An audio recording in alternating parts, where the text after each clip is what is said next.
I'm walking along one of the trails on the Cairngorms mountain range.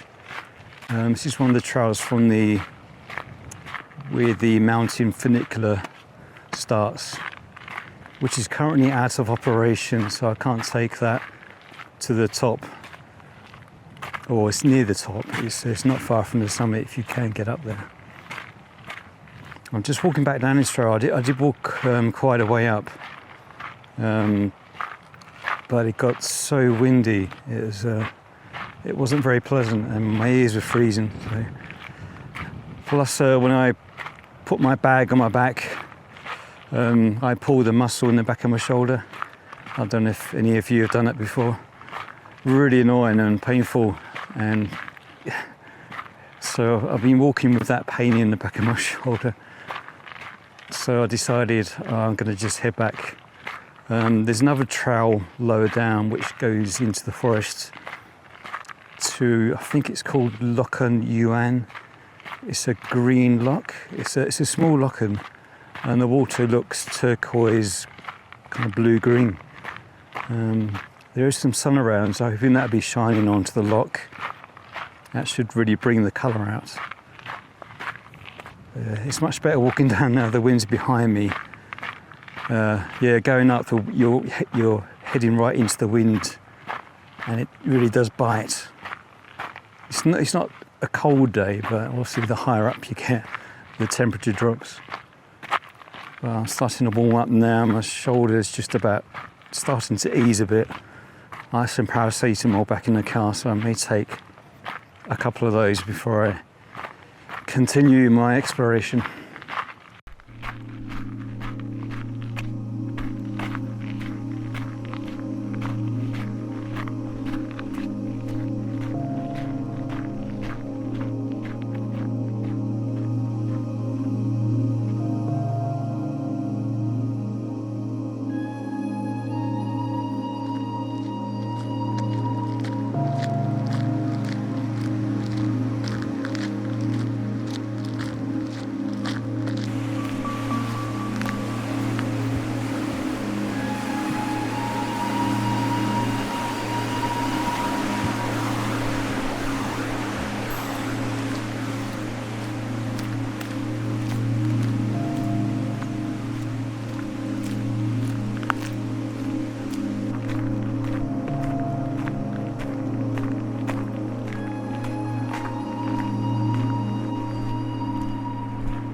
The loch behind me, that's called, forgive me if I don't get this right, and Lochan Uaine. It's known as the Green Loch. But when you do have the light on it, it certainly does have that blue-green colour. I've taken a few shots around the loch, looking through the trees. But yeah, when the sun does come out, it really does bring the colour out in that water. It's beautifully clear water. It's sort of in a sheltered area here. You've got a steep mountainside on that side. You can see all the loose rubble at quite a sharp angle coming down the mountain there. And on the far side you've got the forest. So it's all Caledonian pine forest, Scots pine trees. You've got heather everywhere, and a beautiful loch.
do feel as if I'm in the Lord of the Rings, walking through this track here, through the forest.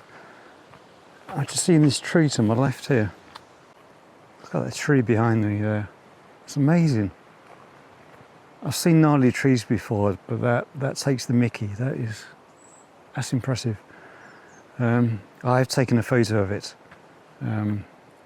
Thankfully, when the wind had died down, so I was able to reduce the ISO to 100 to get it as sharp as I can, and F8. But yeah, it's an amazing tree there.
Just stopped off at Loch Morlich, which is in Aviemore.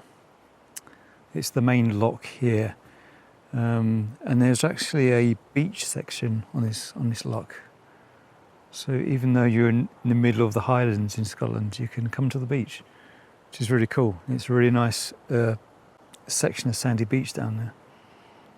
I'm just on the other side of the loch here. I'm shooting across to there's a boathouse there and some boats, and I think there's a fisherman out there as well, just by the shore. But it's a relatively calm day. There's a slight ripple on the loch, but it should be fine. I'm just using my long lens here to zoom in across the other side of the loch. I'm just going to wander around the loch and see what scenes I can pick out here.